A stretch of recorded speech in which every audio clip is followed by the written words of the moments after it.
عليكم ورحمة الله وبركاته الحمد لله সমস্ত প্রশংসা সেই মহান রব্বুল আলামিনের দরবারে যে মহান তাবারক ওয়া তাআলা আমাদেরকে পবিত্র রমজান মুবারক মাসের প্রায় শেষ অংশের তৃতীয় জুমাতে আল্লাহ রাব্বুল আলামিন আমাদেরকে অসংখ্য অগণিত বান্দাদের মধ্য থেকে আল্লাহ রাব্বুল আলামিন নেককার হিসেবে ইবাদত গুজার হিসেবে বাছাই করে আল্লাহ রাব্বুল আলামিন তার ইবাদতের জন্য তার ঘরে কবুল করেছেন। সেই জন্য মহান নবীর নিকট লাখ কোটি শুকরিয়া, জবান খুলে খুলে যাও যার করে মুহাব্বতে আলহামদুলিল্লাহ।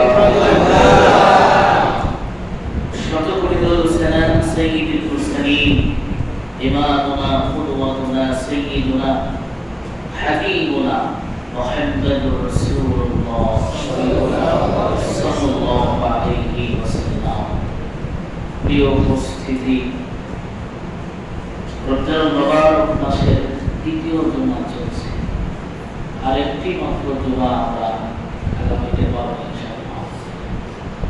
এই জুমাতে আমরা ইসলামের 5টি রোকনের মধ্যে তৃতীয় নম্বরে যে রোকনটি আছে, যে স্তম্ভটি আছে, রাসূলুল্লাহ সাল্লাল্লাহু আলাইহি ওয়াসাল্লাম বলেছেন বুনিয়াল ইসলামু আলা খামসিন। ইসলামের যে ভিত্তি আছে এইটা 5টি স্তম্ভের উপরে দাঁড়িয়ে আছে। সুবহানাল্লাহ। তার মধ্যে তৃতীয় নম্বরে যাকাত। এজন্য আমরা আজকে যাকাত সম্পর্কে, যাকাতের আদায় না করার কুফল এবং যাকাত আদায় করলে আল্লাহ রাব্বুল আলামিন কি পুরস্কার দিবেন এবং কতটুকু সম্পদ থাকলে যাকাত দেওয়া যাবে, যাকাত খরচ হবে, আমরা সংক্ষিপ্তভাবে শুনব এবং আমল দিয়ে আল্লাহ তাআলা কবুল করুন। আমিন। মহান রব্বুল আলামিন যাকাতকে খরচ করেছেন প্রায় 29টি সূরা, 29টি আয়াতে 18টি সূরার মধ্যে যাকাত শব্দটি এসেছে এবং যার 9টি সূরা মদিনায় আর 9টি সূরা মক্কায় অবতীর্ণ হয়েছে। এই সূরাগুলোতে আল্লাহ রাব্বুল আলামিন যাকাতের কথা উল্লেখ করেছেন নামাজের পরে এবং প্রায় 82 জায়গায় নামাজের কথা আসছে এবং 62 জায়গায় নামাজ এবং যাকাত একসাথে আসছে। সুবহানাল্লাহ। এর নামাজের পরে নামাজ যেরকম আদায় করা আমরা জরুরি মনে করি, যাদের উপরে যাকাত খরচ, এই যাকাত আদায় করা জরুরি। আল্লাহ তাআলা আমাদেরকে সহিহ বুঝ দান করুন। আমিন।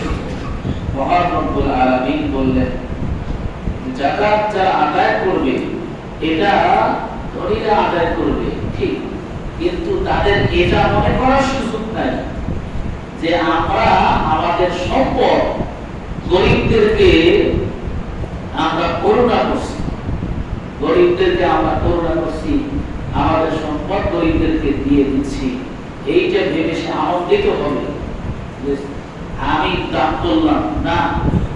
আল্লাহ রাব্বুল আলামিন বলেন সূরাতুজ যারিয়াতের 19 নম্বর আয়াত, ওয়াফি আমওয়ালিহিম হাক্কুল লিস-সাইলি ওয়াল মাহরুম। তাদের সম্পদের মধ্যে গরিবদের অধিকার আছে, হক আছে। এজন্য যাকাত এটা কোনো করুণা নয়, এটা ভিক্ষা নয় যে গরিবরা ভিক্ষা দিবে না। যাকাত হলো গরিবদের হক, অধিকার।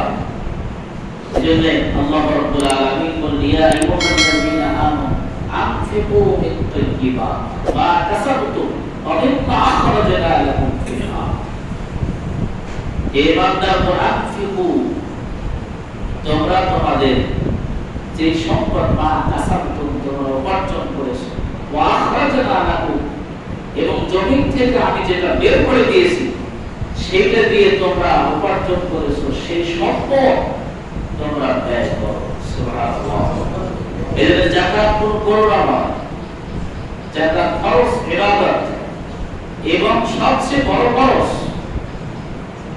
কারণ কিয়ামতের ময়দানে রাসূলুল্লাহ সাল্লাল্লাহু আলাইহি ওয়াসাল্লাম বলেন, যদি কোনো যাকাত যার উপরে ফরজ ছিল এমন ব্যক্তি যাকাত আদায় না করে, তাহলে কিয়ামতের ময়দানে ওই ব্যক্তিকে আল্লাহ রাব্বুল আলামিন সবার সামনে বিচারের আগে, জান্নাত এবং জাহান্নাম বিচারের পরে হবে, এই বিচারের আগে আল্লাহ রাব্বুল আলামিন সবার সামনে তাকে লাঞ্ছিত এবং অপমানিত করবেন। এই জন্য যে ব্যক্তিকে আল্লাহ তাআলা কিয়ামতের দিন অপমানিত করবেন, লাঞ্ছিত করবেন, এই ব্যক্তি কি জান্নাতে যাবে? সম্ভব না। তার কোন জান্নাতি ব্যক্তিকে আল্লাহ তাআলা অপমানিত করতে পারেন না। তাহলে যে ব্যক্তি কিয়ামতের ময়দানে এই অপমানের শিকার হবে, লাঞ্ছনার শিকার হবে, সেই ব্যক্তি অবশ্যই নামাজ আদায় করেছে, করে নাই? অবশ্যই নামাজ আদায় করেছে, রোজাও রেখেছে, অন্যান্য ইবাদত করেছে, কিন্তু শুধু যাকাত আদায় না করার কারণে, যার উপরে যাকাত ফরজ ছিল, এই যাকাত আদায় না করার কারণে আল্লাহ তাআলা তাকে লাঞ্ছিত করবে। এই জন্য সব আমল থাকতে পারে, যদি যাকাত যার উপরে ফরজ যাকাত আদায় না করা হয়, তাহলে সমস্ত আমল বরবাদ হয়ে যাবে। এই জন্য বলা হয় ইসলামের যে বিষয়গুলো আছে, ফরজ বিষয়গুলো আছে, is like a saying, অর্থাৎ একটার পর একটা, যেমন মহিলার গলায় সেইং পড়ে না, এই সেইং যেমন একটা জায়গা কেটে দিলে আর সেইং থাকে না, ঠিক ইসলামের ফরজ বিধানগুলো একটার সাথে একটা লাগানো, একটা আপনি কমপ্লিট করবেন, সবগুলো বরবাদ। এই প্রত্যেকটা ফরজ গুরুত্বপূর্ণ, নামাজ যেমন গুরুত্বপূর্ণ, নামাজের সাথে যাকাতটা কি হবে? গুরুত্বপূর্ণ। এটা আল্লাহ রাব্বুল আলামিন যাকাত দেওয়ার জন্য সাজিয়েছেন। এরকম 29টি আয়াতে আল্লাহ তাআলা যাকাত দেওয়ার কথা সরাসরি বলেছেন।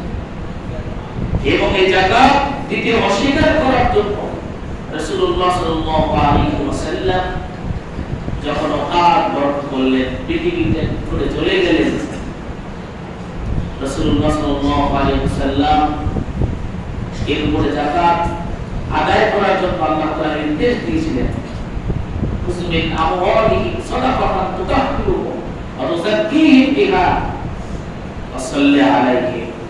রাসূলুল্লাহ সাল্লাল্লাহু আলাইহি ওয়াসাল্লামকে আল্লাহ রাব্বুল আলামিন বললেন, হে রাসূল, আপনি তাদের কাছ থেকে যাকাত আদায় করবেন এবং এই যাকাত আদায় করার মাধ্যমে তাদের সম্পদগুলো আপনি পবিত্র করে দিবেন, সুবহানাল্লাহ, ওয়া তুযাক্কিহিম, এবং পরিশুদ্ধ করে দিবেন, ওয়া সাল্লি আলাইহিম, এবং তাদের জন্য আপনি দোয়া করবেন। এর যাকাত শব্দের অর্থই হলো পবিত্র করা।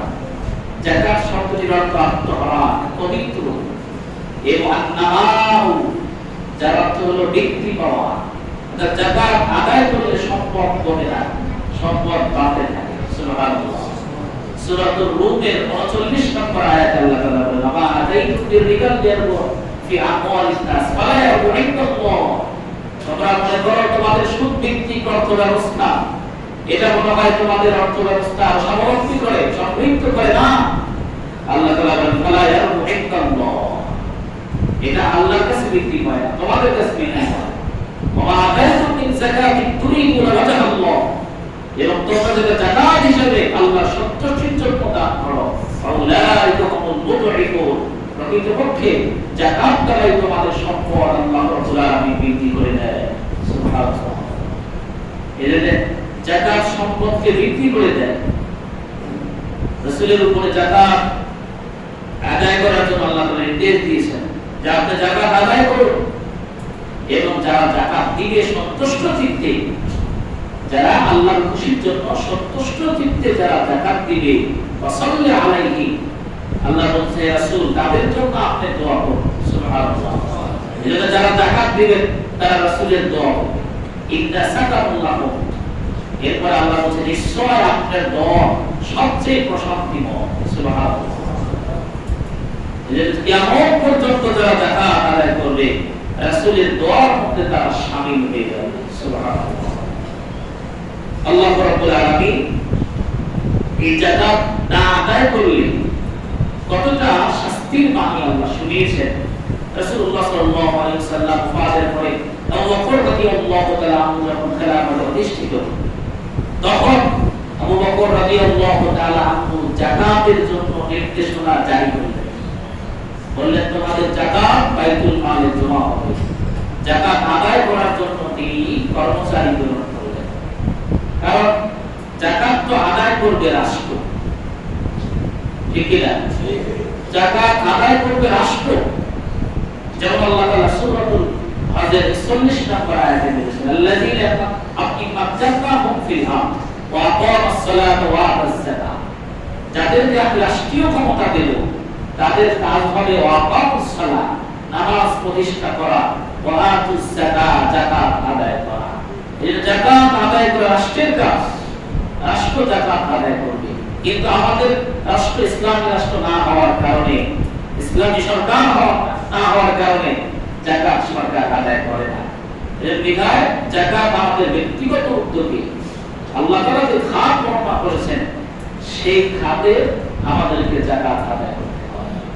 রাসূলুল্লাহ সাল্লাল্লাহু আলাইহি ওয়াসাল্লাম ওয়াফাতের পরে আবু বকর রাদিয়াল্লাহু আনহু ঘোষণা করলেন, নির্দেশনা জারি করলেন যে তোমরা যাদের উপরে যাকাত ফরজ, রাসূলুল্লাহ সাল্লাল্লাহু আলাইহি ওয়াসাল্লাম এর জীবন দশায় তোমরা যেভাবে যাকাত দিতে ঠিক সেইভাবে যাকাত আদায় করতে হবে।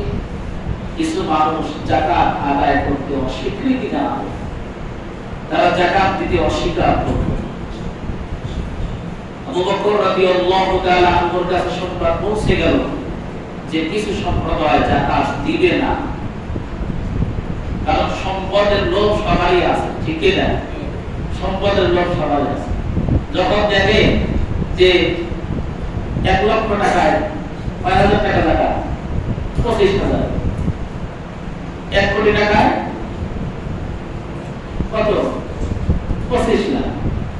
তাহলে 1,000 কোটি টাকায় 25 কোটি। যখন দেখে 25 কোটি টাকা আমি দিয়ে দেবো, 25 কোটি টাকা দিয়ে তারা কোম্পানি করা যায়, এই যখন লোভ চলে আসে তখন কিন্তু আর টাকা দিতে চায় না। তখন এই ধনীগুলো কি করে? এই 2টা শাড়ি, একটা লুঙ্গি, এইগুলো দিয়ে যাকাত আদায় করে। এগুলো কখনো যাকাত আদায় হবে না। এটা যাকাত যেমন ফরজ, যাকাতের হিসাব, সম্পদের হিসাব করে যাকাত দেওয়া এটা ফরজ। যাকাতের হিসাব করা ফরজ। এজন্য আপনি ইচ্ছা হলে আপনার উপরে যাকাত ফরজ হিসাব করলেন না, হিসাব করলে বেশি দিলে যাকাত হবে না। হিসাব না করে যদি বেশি দেন তাও যাকাত আদায় হবে না। এজন্য হিসাব করবে। হিসাব না করে লুঙ্গি শাড়ি দিয়ে দিচ্ছে, এগুলো যাকাত আদায় হবে না। সাধারণ সদকা হবে, সাধারণ দাম হবে, কিন্তু যাকাত আদায় হবে না। সম্পদের লোভ থেকেই মানুষ যাকাত দিতে অস্বীকৃতি জানায়, অথচ কত জায়গায় টাকা বের হয়ে যায়। বিশেষ কোম্পানিগুলো যেগুলো ট্রান্সফার কোম্পানিগুলো আছে, যেমন অনেক আছে, তার মধ্যে বিকাশ আছে, এগুলো 1000 কয় টাকা দেয়? 1000 কত টাকা দেয়? 1020 টাকা। ওই জায়গায় দিতে আপনার কোনো দ্বিধা নেই।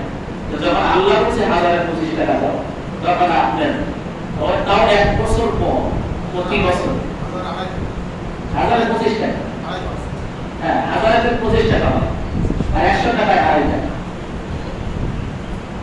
এই জন্য সম্পদের লোভ থেকে মানুষ যাকাত দিতে অস্বীকৃতি জানায়। আবু বকর রাদিয়াল্লাহু তাআলা আনহু যখন ঘোষণা করলেন তারা যাকাত দিতে অস্বীকৃতি জানালো, আবু বকর রাদিয়াল্লাহু তাআলা আনহু ঘোষণা করলো, লাকাতালতুহুম ফি মা'নিহা, যারা যাকাত দিতে অস্বীকৃতি জানালো তোমরা শুনে রাখো, তোমাদের বিরুদ্ধে আমি যুদ্ধ ঘোষণা করলাম। হযরত ওমর রাদিয়াল্লাহু তাআলা আনহু বলল, ইয়া আমিরুল মুমিনিন, আবু বকর অবশ্যই আপনি সম্মানিত, আল্লাহ আপনাকে সম্মানিত করেছেন, কিন্তু রাসূলুল্লাহ সাল্লাল্লাহু আলাইহি ওয়াসাল্লাম তো বলেছেন যে তার বিরুদ্ধে যুদ্ধ করা যাবে না যতক্ষণ না সে এই স্বীকৃতি দেয় লা ইলাহা ইল্লাল্লাহ, ততক্ষণ পর্যন্ত তার বিরুদ্ধে যুদ্ধ করা যাবে না। তাহলে আপনি যে তাদের বিরুদ্ধে যুদ্ধ করবেন, যুদ্ধের ঘোষণা দিলেন, আবু বকর রাদিয়াল্লাহু তাআলা আনহু বলল যে আমি আল্লাহর বিধান অস্বীকারীদের বিরুদ্ধে যুদ্ধ ঘোষণা করেছি। ঠিক কি না? যে যারা আল্লাহর বিধান অস্বীকার করে, যাকাতকে অস্বীকার করে, এটা আল্লাহর বিধানকে অস্বীকার করার নামান্তর। এই জন্য আবু বকর রাদিয়াল্লাহু তাআলা আনহু ঘোষণা করলো যুদ্ধে। এমনকি তিনি ঘোষণা করলো যে রাসূলুল্লাহ সাল্লাল্লাহু আলাইহি ওয়াসাল্লামের সময়ে উটের যে রশিটা তোমরা দিতা, উট সহ রশি সহ উট দিতে, সেই রশি তোমরা রেখে দাও, তবুও তোমাদের বিরুদ্ধে যুদ্ধ হবে। এর যাকাত যাদের উপরে ফরজ অবশ্যই আদায় করতে হবে। আমরা জানি পৃথিবীর সবচেয়ে বেশি সম্পদশালী কে বলেন তো? কারণ এই কারণ কিন্তু আমরা যতটা খারাপ মনে করি যে কারণ মনে হয় খারাপ মানুষ, আসলে অতটা খারাপ নয়। এটা অতটা খারাপ নয়। কারণ কাসাস, সূরাতুল কাসাসের ৭৭ এবং ৭৮ নম্বর আয়াতে আছে, কাসাস নামে একজন লোক ছিল, যার দুটি সন্তান ছিল। একটার নাম হলো বাশার, আরেকজনের নাম ইমরান। এই বাশারের ছেলে ছিল একটি পুত্র সন্তান, তার নাম হলো হারুন। এবং ইমরানের দুটি সন্তান মুসা এবং হারুন। তাহলে হারুন আর মুসার সাথে সম্পর্ক কি হলো? আপন চাচাতো ভাই। মুসা আলাইহিস সালাম প্রতি ঈমান এনেছিল, মুসলিম, তিনি ইসলাম গ্রহণ করেছিল। কারণ তার এত সম্পদ ছিল। সূরাতুল কাসাসের ৭৮ নম্বর আয়াতে আসছে যে এত সম্পদ আমি তাকে দান করেছি, যে এই সম্পদ তার যে টাকা পয়সা সিন্ধুক রাখার জন্য যে ঘরগুলো ছিল, এই ঘরের যে চাবিগুলো ছিল, এই চাবিগুলো বহন করার জন্য ৪০টা উট লাগতো। কয়টা উট লাগতো? তাফসীরে আছে ৪০টা উট লাগতো। সূরা কাসাসের ৭৮ নম্বর আয়াতের তাফসীর। এত সম্পদ কাউকে আল্লাহ তাআলা দিয়েছিলেন। মুসা আলাইহিস সালামকে আল্লাহ তাআলা বললেন যে কারণের কাছে যাও, তার কাছ থেকে যাকাত আদায় করো। মুসা আলাইহিস সালাম কারণের কাছে গেল যাকাত নেওয়ার জন্য। বলে আল্লাহর নির্দেশ, তোমাকে যাকাত দিতে হবে। বলল যাকাত হিসাব করে কালকে আসো, হিসাব করে আগামীকাল আসো, যাকাত দিতে।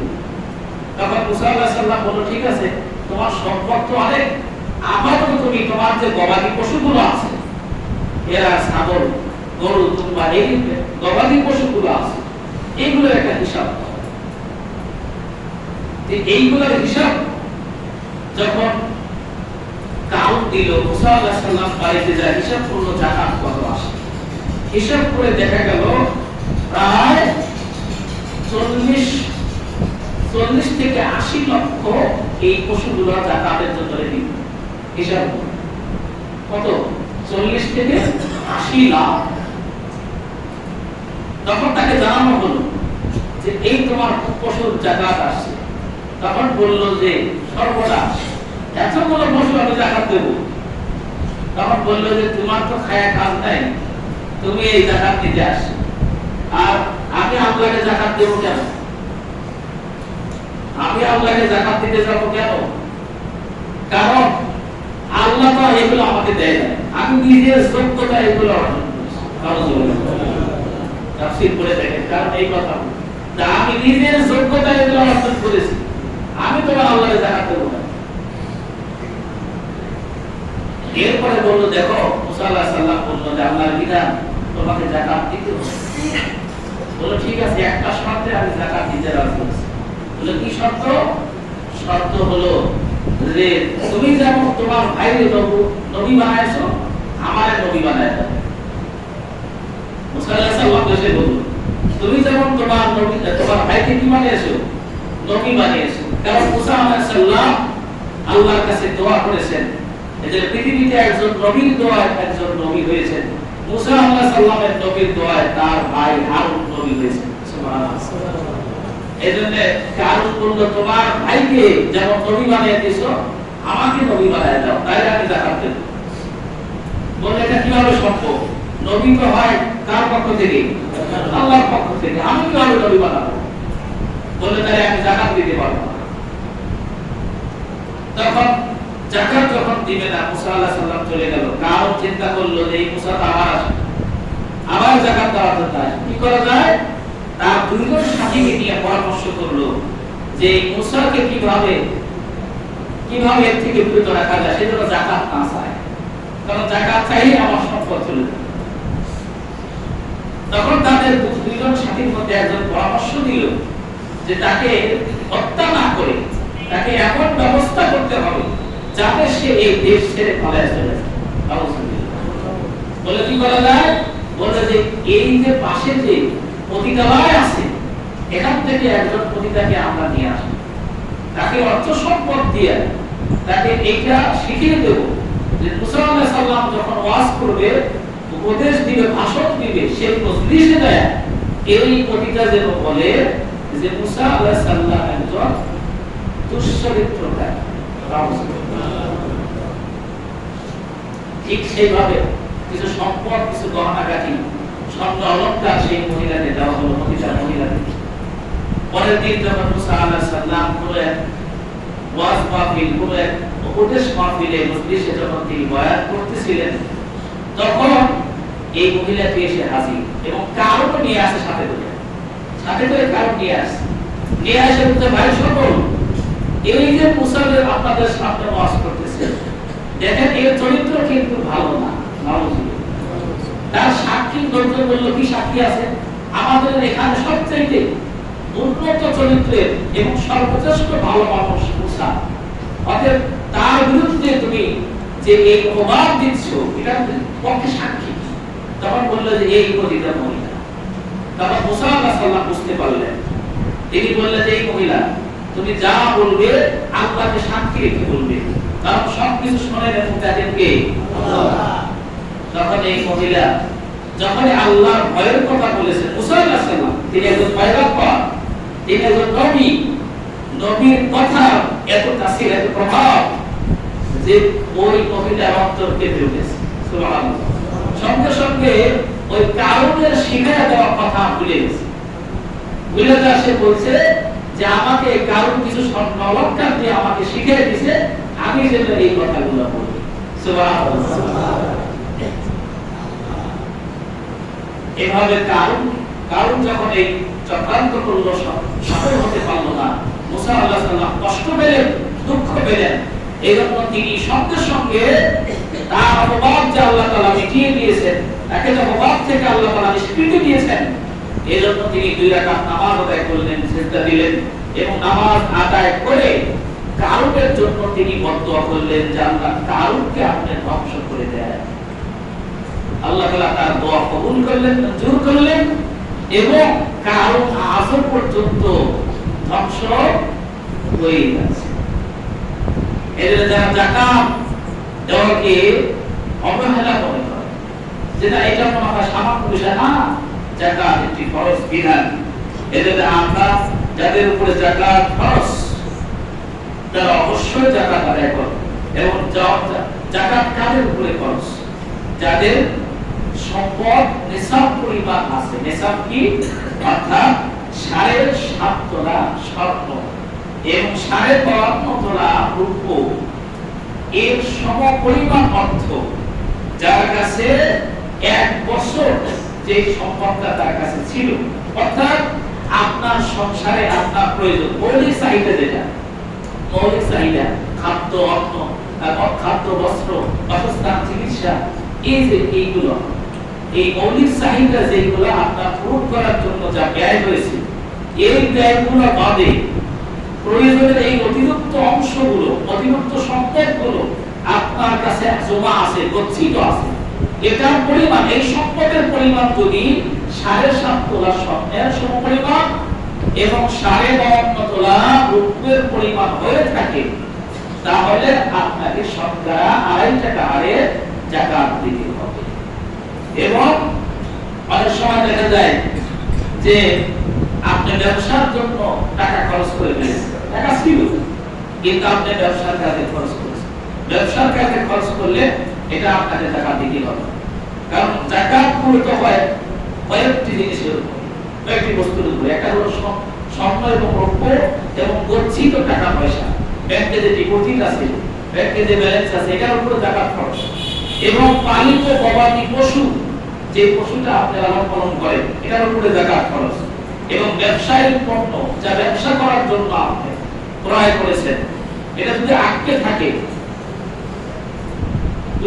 থাকে, বছর শেষে হিসাব করে আপনার ব্যবসায়িক, আপনার দোকানে যে মালামালগুলো আছে, হিসাব করে যদি 7.5 তোলা স্বর্ণের সম এবং 12.5 তোলা রূপার সম পরিমাণ হয়, তাহলে আপনাকে শতকরা 2.5 টাকা যাকাত দিতে হবে। এবং অনেক সময় দেখা যায় যে বলে আমার তো ঋণ আছে, সংসারে অনেক ঋণ আছে, তাহলে কি আমার উপরে যাকাত খরচ? ঋণ থাকলে যাকাত খরচ হবে। তবে ঋণ মূলত দুই প্রকার। একটা হলো আপনার মৌলিক চাহিদার জন্য, মৌলিক প্রয়োজন পূরণের জন্য আবশ্যকভাবে এবং নিরুপায় হয়ে যে ঋণ করেছেন, খাওয়ার জন্য, পড়ার জন্য, সংসার চালানোর জন্য যে ঋণ করেছেন, এই ঋণ যদি থাকে তাহলে এই ঋণটা আপনাকে সম্পদ থেকে বাদ দিতে হবে। বাদ দেওয়ার পরে যদি দেখা যায় না সম্পদ সেই পরিমাণ, নেশার পরিমাণ হয় না, তাহলে যাকাত দিতে হবে না। আর যদি আপনি ব্যবসা করার জন্য, লাভবান হওয়ার জন্য, আপনি কোনো জিনিস ক্রয় করার জন্য, ব্যবসায়িক কাজে বা কোনো লাভবান হওয়ার জন্য, বিক্রি করার জন্য বা মজুত করার জন্য, ক্রয় করার জন্য অর্থের প্রয়োজন আপনি ঋণ করে থাকেন, তাহলে ওই ঋণটা বাদ দেওয়া যাবে না, ওইটা সহ আপনাকে যাকাতের হিসাব করতে হবে, ওটা বাদ দেওয়া যাবে না। এই জন্য ঋণ এই দুই প্রকার। প্রথম প্রকার আদায় করতে হবে না, দ্বিতীয় প্রকার ঋণ সহই যাকাতের হিসাব করে যাকাত আদায় করতে হবে। এবং যাকাত দাতাকে আল্লাহ তাআলা পুরস্কার দেওয়ার ঘোষণা করেছেন। রাসূলুল্লাহ সাল্লাল্লাহু আলাইহি ওয়াসাল্লাম বলেছেন যে প্রত্যেক ব্যক্তিকে আল্লাহ তাআলা সেই দিন বিনা হিসাবে জান্নাত দিবেন। তাদের মধ্যে তিনজন ব্যক্তি হলো, যেই ব্যক্তি মান আলাল্লাহু ওয়াহদাহু, একমাত্র আল্লাহর ইবাদত করেছে, ওয়ালা আন্নাহু লা ইলাহা ইল্লাল্লাহ, এবং আল্লাহকে এক বলে জেনেছে, এবং ওয়াতু যাকাত মালিহি, তার সম্পদ থেকে যাকাত আদায় করেছে, এই ব্যক্তিকে আল্লাহ তাআলা বিনা হিসাবে জান্নাত দিবেন। সুবহানাল্লাহ। এবং রাসূলুল্লাহ সাল্লাল্লাহু আলাইহি ওয়াসাল্লাম বলেছেন, যে ব্যক্তি মান সাল্লা সালাতান খামসা, যে ব্যক্তি 5 ওয়াক্ত নামাজ আদায় করে, 5 ওয়াক্ত ফরজ নামাজ আদায় করে, এবং ওয়াতুস যাকাত আদায় করে, এবং তাসুম রমাদান, রমজান মাসে রোজা রাখে, এই ব্যক্তিকে আল্লাহ তাআলা কিয়ামতের ময়দানে বলবেন যে তোমার জন্য তুফতাহু আবওয়াবুল জান্নাহ, তোমার জন্য জান্নাতের 8টি দরজা খুলে দেওয়া হয়েছে, তোমার যে দরজাতে ইচ্ছা জান্নাতে প্রবেশ করো। সুবহানাল্লাহ। যাকাত আদায়কারীদের জন্য সুসংবাদ। এজন্য আপনাদের উপরে যাকাত খরচ, আর যাকাতের মাসআইল আছে, যেটা বিস্তারিত ব্যাপারে আলোচনা করা সম্ভব নয়। আপনারা যাদের উপর মনে করেন যে আমার উপর যাকাত খরচ, যারা যাকাত খরচ মনে করেন বা সন্দেহ হচ্ছে আমার সম্পদে যাকাত হচ্ছে কিনা, তারা পরবর্তীতে মাসলা জেনে নেবেন এবং পরামর্শ করবেন, করে যাকাত আদায় করবেন। যাকাত আদায় করার ফলে আল্লাহ তাআলা সম্পদকে পবিত্র করবেন। আল্লাহ রাসূল বলেছেন, ওই সম্পদ ধ্বংস হোক, আল্লাহ রাসূল বলেছেন ওই সম্পদ ধ্বংস হোক যেই সম্পদের মধ্যে যাকাতের সম্পদ মিশ্রিত আছে। আলহামদুলিল্লাহ। যাকাত আদায় না করে যে সম্পদ রেখে দেওয়া আছে, ওই সম্পদ আল্লাহ রাসূল বলেছেন ধ্বংস হোক। আল্লাহ তাআলা আমাদেরকে হেফাজত করুন এবং সঠিক বুঝ দান করুন।